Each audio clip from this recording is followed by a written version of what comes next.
Hi, I'm Dr. Rajeshwari, consultant gynecologist at Magna Clinics, Chennai. Today I'm going to discuss about a few points on PCOS or the polycystic ovarian syndrome. So everyone know about polycystic ovaries as such. So patients come to me telling I have polycystic ovaries. So I just wanted to make certain things clear that just having polycystic ovaries in ultrasound per se doesn't mean that the patient has this polycystic ovarian syndrome or the PCOS. So just wanted to brief on what is PCOS and what are the clinical manifestations and what has to be done. So I just wanted to tell. So polycystic ovaries, so the definition goes like the patient should have at least two of the following three criteria. So the three criteria includes ultrasound evidence of polycystic ovaries, menstrual disturbance, that is in form of anovulation or oligoovulation, as well as if they have the clinical features of hyperandrogenism. So this is the diagnostic criteria, and incidence approximately it affects 4 to 18% of the patients of reproductive age group.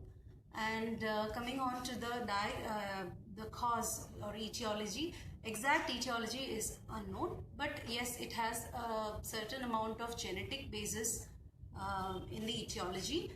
And also today the changes in the lifestyle, like in the form of eating more of junk food and obesity. Obesity is one major predisposing factor for this. So obesity, and the basic pathophysiology behind obesity is insulin resistance. So as a result of this, the patient suffers from polycystic ovarian syndrome.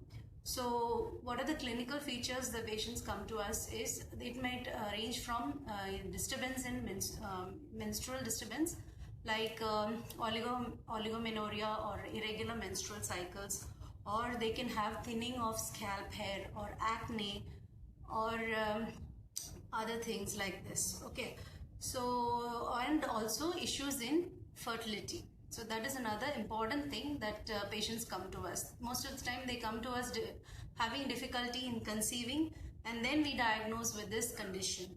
So these are the clinical features which the patient usually and the complaints the patient comes to us. So the treatment varies widely from simple lifestyle modification and medical management, and lastly the surgical management, of course. So the first is the lifestyle modification. So weight loss. Just by losing weight, the patient can significantly improve the outcome in this disease. So they can significantly decrease the time required for conceiving. So weight loss is the mainstay of treatment, as well as the lifestyle modification itself is the mainstay of treatment for polycystic ovaries. So along with that, what are we going to give them? So it depends on which complaint the patient comes to us. So if they are going to come for menstrual disturbance, then we are going to treat them with oral contraceptive pills. And if they are going to come with alopecia or thinning of hair, then we are going to treat them in conjunct with the dermatologist opinion.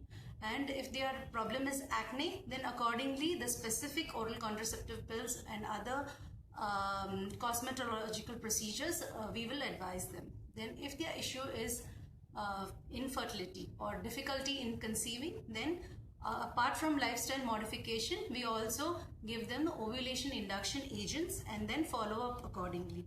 So very few aspect of patients, very few percentage of patients, they have difficulty in conceiving in spite of the medical management. So for them we would